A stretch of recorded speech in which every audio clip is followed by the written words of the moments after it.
folks, thanks for tuning in. Today's going to be another silver video day, but first I want to do a shout out to a David and Haley Fopp.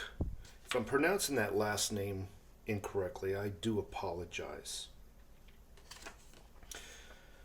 I recently received a box from them, and it contained a couple of items here. I'd like to show them to you.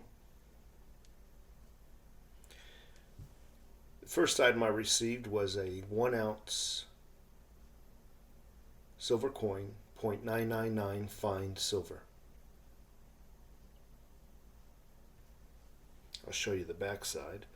It's kind of hard to tell what is the backside to some of these coins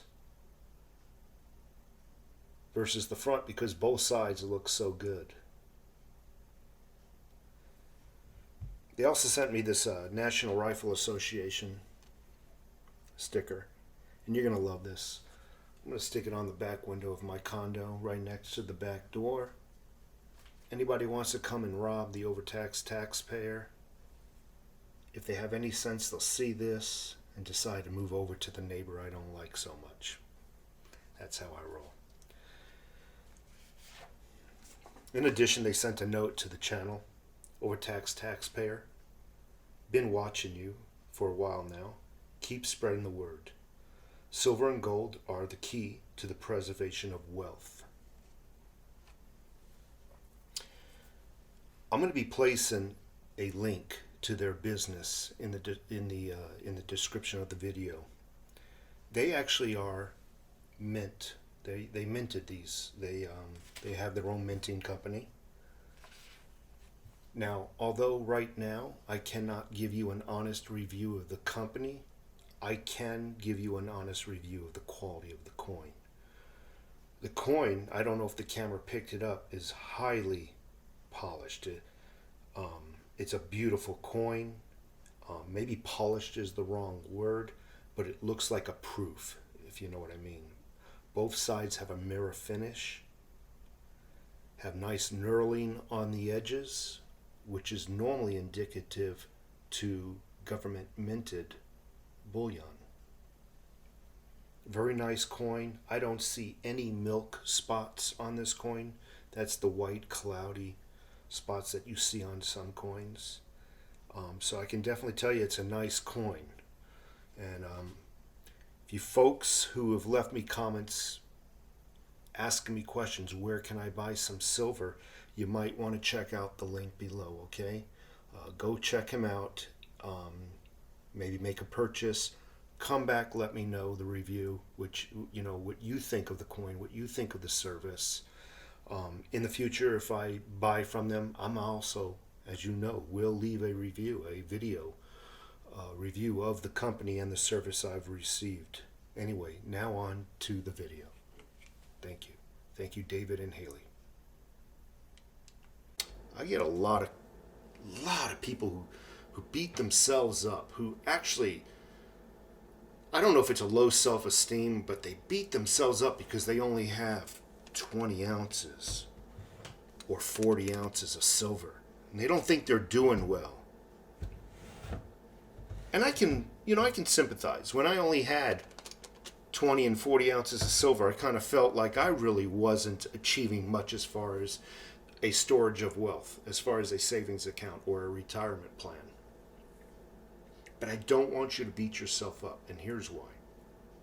I did some research about the percentage of people who actually take ownership and stack physical silver and keep it in their homes.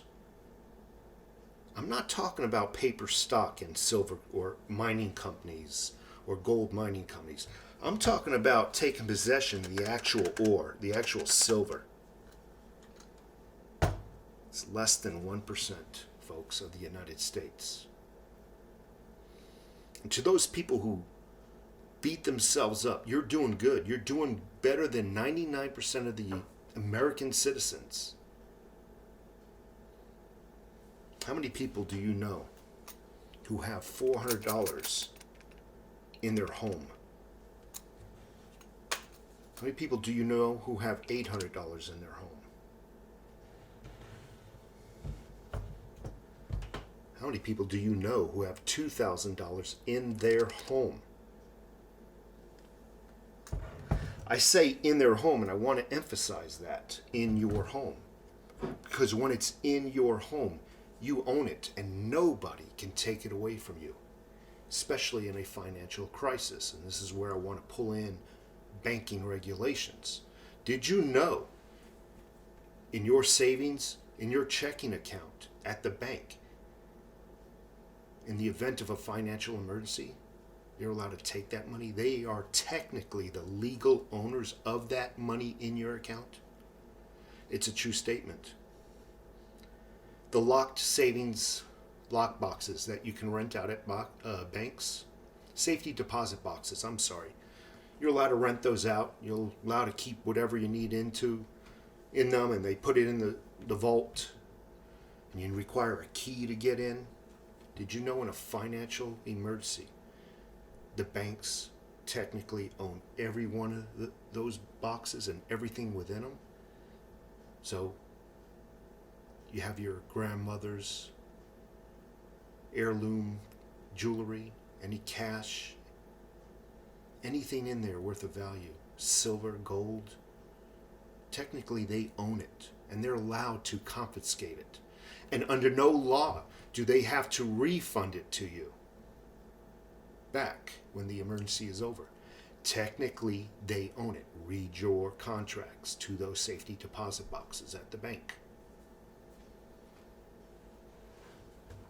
They can't take this. Now I get a lot of comments who say, well, they can always demand that everybody turn in their gold and silver like they did in the, the 30s or the 40s? I don't even know anymore. Yeah, and the stupid people will. They'll turn it in again. Not me. After they turned it in back then, the price of gold went sky high, and those who still had their gold were filthy rich, and the government who confiscated it were filthy rich. They cannot take this in a financial emergency, folks. Another thing I want those people who constantly beat themselves up. You're doing so much better. If you were to take a 360 in your neighborhood, how many people you think have any kind of savings in their homes? I'm not talking about money that's temporarily there until the bills come in. I mean money that they don't have to ever spend if they don't feel like it. How many people you think have a savings account? A lot of people, and we all work with them. They look like they're well-to-do. They've got the fanciest clothing on, the fanciest dress, the fanciest purses, shoes. They're driving new cars.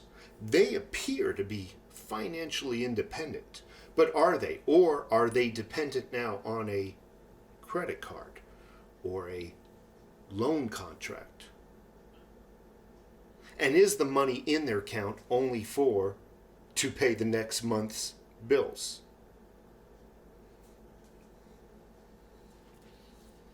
To those people who only have 40, 50 ounces of silver, you're doing so much better than most of the people around you as far as liquid cash, liquid money. And if they do have $800 in cash, it's cash. It's devaluing every day. At the worst, this is remaining constant. At the worst. Anyway, folks, stop beating yourselves up. You're doing very well. And I want you all to have a great day, a great Memorial holiday, and take care.